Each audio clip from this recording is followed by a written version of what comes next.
Oh yes, Mario Kart 64, the game that conjures up so many memories from the mid and late 1990s. It's the kind of game that the Nintendo 64 was made for, multiplayer mayhem. I spent countless hours playing Mario Kart 64 with my dad and brother and many friends all the way through high school and college. So today, I thought we would take a look at each individual track and rank them from worst to best. Remember, this is my video, so these are my opinions. However, at the end of the video, I'd like for you all to either rank all of the tracks or tell me some of your favorite or least favorite tracks in the comments section below. I sent a friend of mine my list before I recorded this, and he had completely different opinions than I. So I'm interested to see you all's opinions about the Mario Kart 64 tracks. And before we get started, just know that there's really only one track in this game that I don't like out of the 16. So that speaks to the overall quality of the tracks.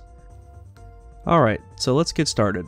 Full disclosure before we start, I'm using my CRT with original hardware with a bunch of RCA cables into a splitter, which then goes into a cheap HDMI converter into my AverMedia Live Portable 2 Plus.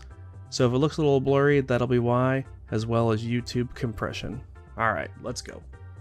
Let's lead off with number 16, Rainbow Road. I look forward to playing each Rainbow Road track in every new Mario Kart installment, but to me, this track just hasn't held up over the years. First off, it's entirely too long. A 3-lap race on Rainbow Road takes about 5.5 to 6 minutes. I can literally cook eggs in a pan and probably eat them faster than that. Secondly, a lot of the track is just simple straightaways and turns that just go on and on and on. There are chain chomps every 15 seconds or so to try and destroy you, but they aren't too hard to avoid. I do like some of the visuals though, like the characters that appear in the sky in the background.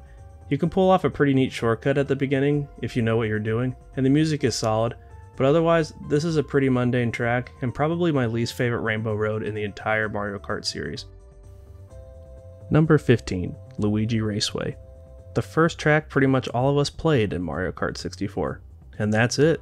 It just feels like a first beginner track. It's the perfect course to practice drifting with its two big looping turns, and the last straightaway can create some pretty memorable finishes. But otherwise, there's just not much to say here. It's the classic beginner raceway course in a Mario Kart title. Not bad, but not particularly memorable. Luigi deserves better. Number 14, Mario Raceway. Well, it's a step up in complexity from Luigi Raceway. There are some pretty tight turns on this one and some interesting shortcuts.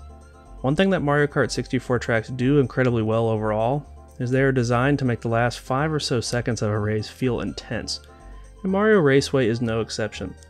The warp pipe tunnel at the end can be item Armageddon, particularly with green shells that can bounce all over the place and turn the tide of a race. Otherwise, it's a solid, if unspectacular, track. Number 13, Sherbet Land. Perhaps I will catch a lot of flack for this one, as I see so many people quote this as their least favorite track. But I'll defend Sherbet Land here. I like tracks with lots of obstacles to keep me on my toes. Sherbet Land definitely has those obstacles in spades, particularly the penguins. They are malicious, bloodthirsty, kart-killing machines, particularly in the latter half of the track, in the cave where they are circling around. Unfortunately, you can't throw the penguins off of the mountain like you can in Super Mario 64. The cave with the penguins is one of the toughest stretches of any Mario Kart 64 track. You can also fall in the icy water, but it's pretty easy to avoid. This course has some pretty great music too. I do like this one, so I'm sure a lot of you will think I'm crazy. Number 12, Choco Mountain.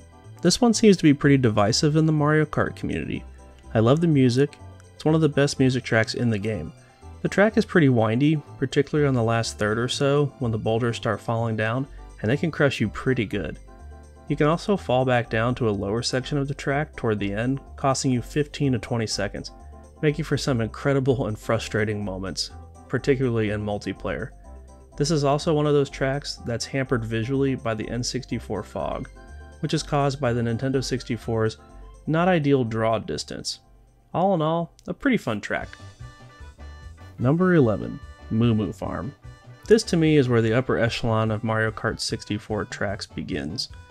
Moo Moo Farm is definitely on the short side, only taking about 20 to 25 seconds per lap. but it is designed with a lot of risk versus reward in mind. You can cut corners around the track if you go through the holes where the chicks pop out, saving you a bunch of time. But if you screw up and hit one of the chicks, it will set you back 4 to 5 seconds. The music is great and fits the vibe of the farm really well. A really good, albeit short, track. Number 10. Calamari Desert.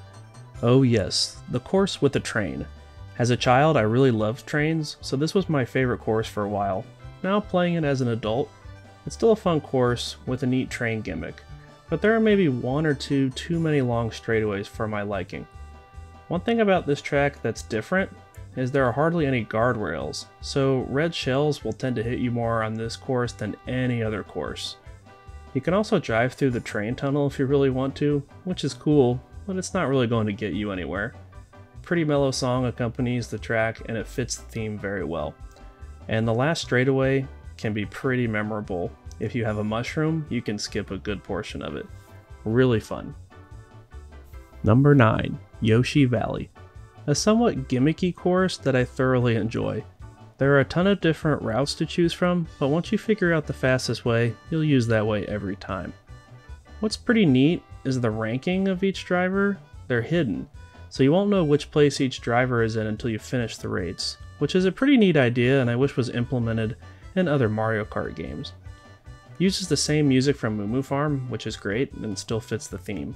The giant Yoshi egg right before the long bridge toward the end will sure lead to a lot of funny and crushing moments in multiplayer.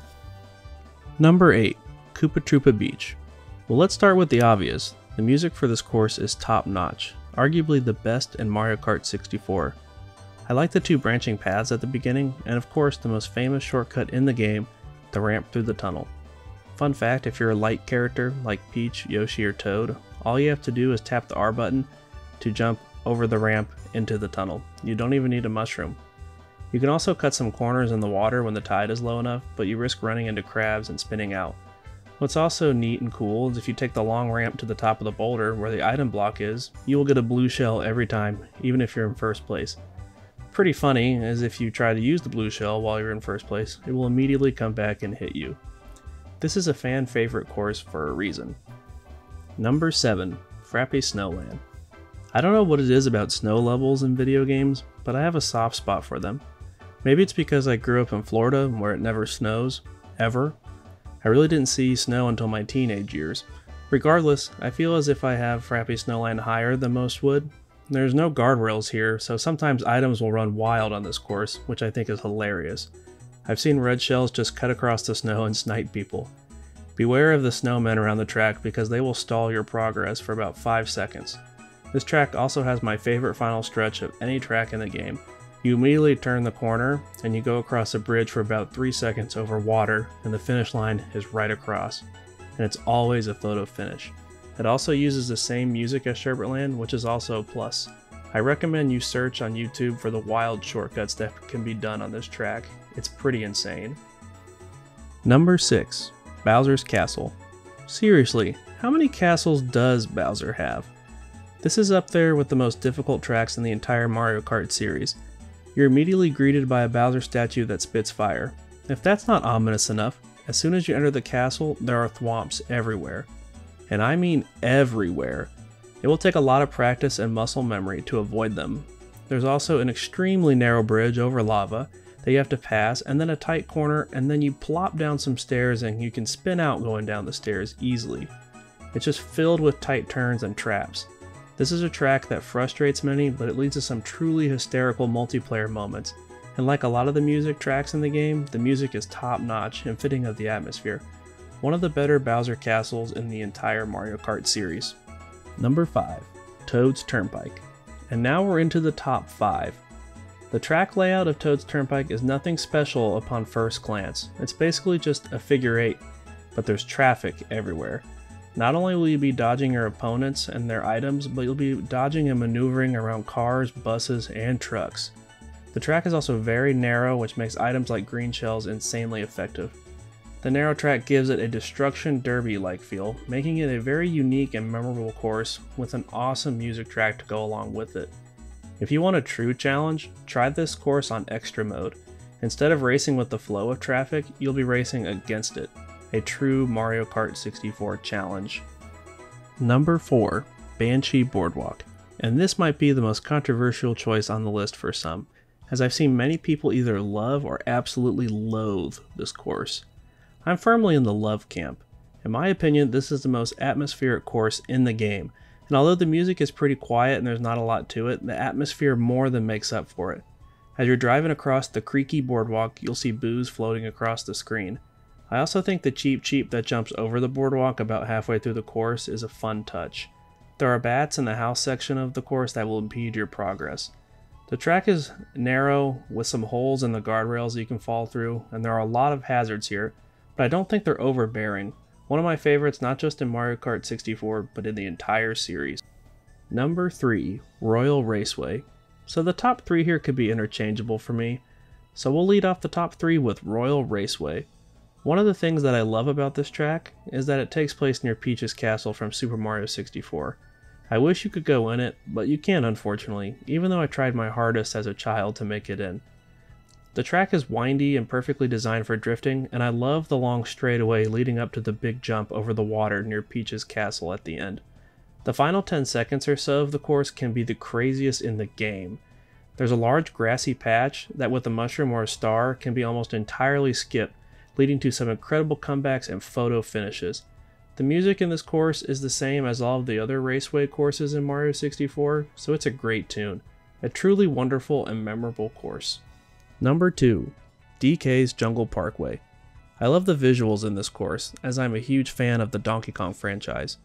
I think a lot of the Donkey Kong themed courses in the Mario Kart series are among the best, and DK's Jungle Parkway is no exception. There's a neat jump that goes over the river, and I used to try and get on the boat that goes along the river as a kid, but then sadly realized that you can't get on it.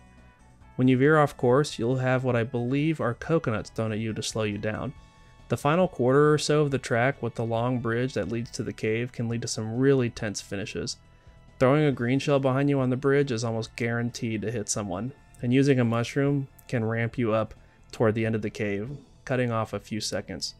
Like Banshee Boardwalk, the music is more of an atmospheric piece, but the theming more than makes up for it. I love DK's Jungle Parkway. And finally, number 1, Wario Stadium. Remember the beginning when I said Rainbow Road was too long? Wario Stadium is actually the second longest track in the game. It's definitely a long course, but it doesn't overstay its welcome like Rainbow Road. Maybe I'm biased here because Wario is one of my favorite characters in the Mario series, but this course to me is an overall winner.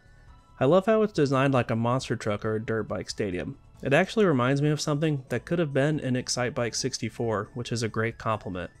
Some of the courses on this list lose some steam in the latter half of them, but Wario Stadium does not have that same problem. There's plenty of bumps and hills like an Excitebike track, which makes straightaways not feel so stale. There's probably no better jump in the entire game than the final jump in Wario Stadium. So many multiplayer memories of holding onto a lightning bolt until the person in first place goes over that jump, falls down, and loses 30 seconds of progress. If you played this course, you know exactly what I'm talking about. There's also some very wild shortcuts and wall jumping that can be done in this course, but don't do it unless you want to lose all of your friends. But overall, Wario Stadium is my favorite course in Mario Kart 64, and I just also love how Wario is such an egotistical maniac that he has his face along the entire walls of Wario Stadium. So there you have it. There's my ranking of all 16 Mario Kart 64 tracks. Now I want to hear from you all.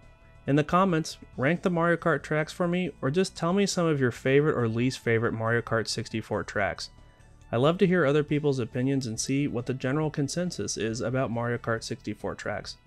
I appreciate you watching all the way through, and if you're not subscribed, feel free to hit the subscribe button, as I'll be uploading more retro gaming videos soon. My social media links are in the description below, and thank you for watching Grand Retro Station, and enjoy the rest of your day. Happy retro gaming, everyone! Hey, you very good! See you next time!